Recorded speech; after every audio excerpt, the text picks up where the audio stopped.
I'm here with Jamie talking about grief and protest after we shared our parenting stories, which also involve grief. Um, and I was wondering if we are protesting our way out of grief and what role grief plays in climate marches or, the big protests we see around the Israeli and Palestinian conflict. So that's what we're discussing. Mhm. And you were saying really good things. Thanks.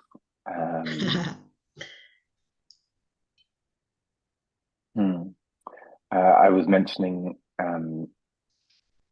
being involved as a sort of steward and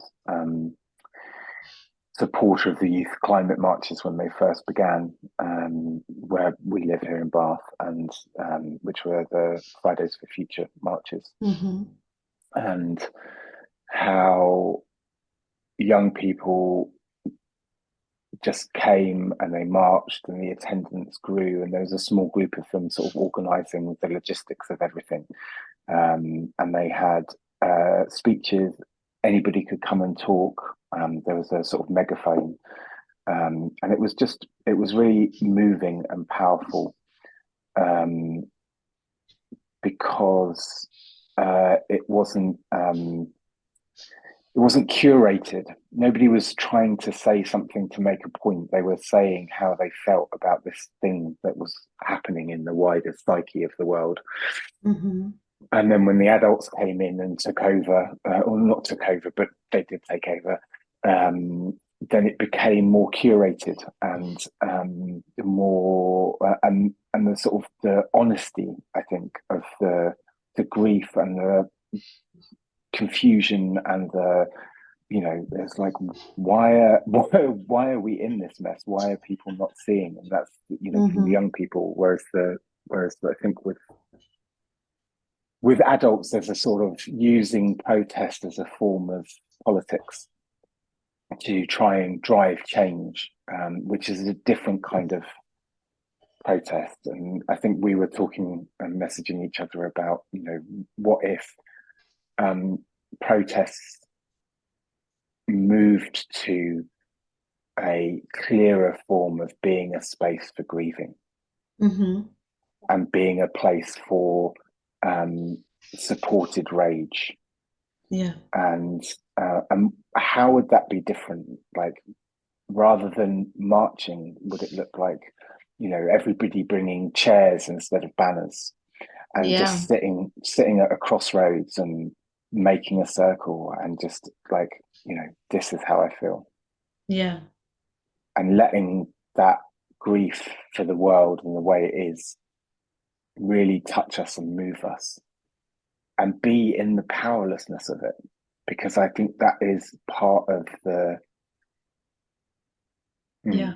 feel that in me now. It's it's like, truly there is nothing that we can do sometimes. Sometimes it is the truth.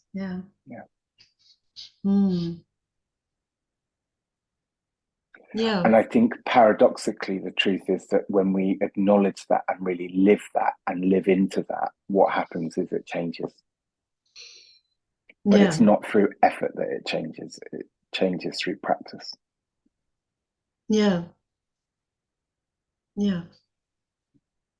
It changes by embracing that space of nothingness and powerlessness, maybe. I'm just really wondering what that would look like.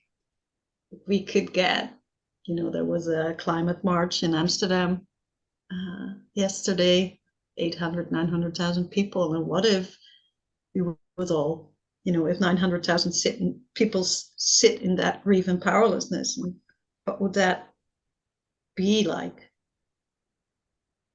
I think it can be just as powerful, maybe. Because protesting and fighting means that there's another side you're fighting against, right? There has to be something to resist to if you're resisting something. And I'm curious what it would what it would shift if we just embrace and sit there.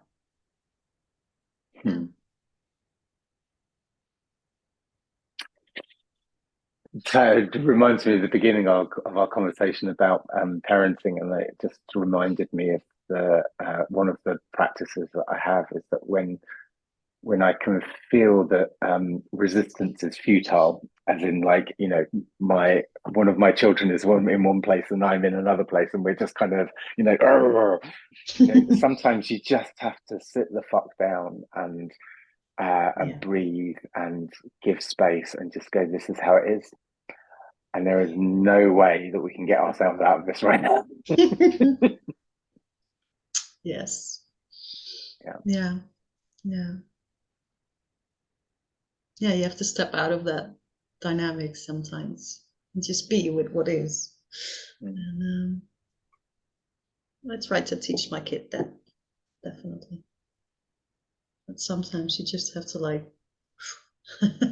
chill, not fight, and move, sing, dance, go into nature and see what happens after. I have one question for you. Cool. If you were to create a ritual for a climate march, what would it be?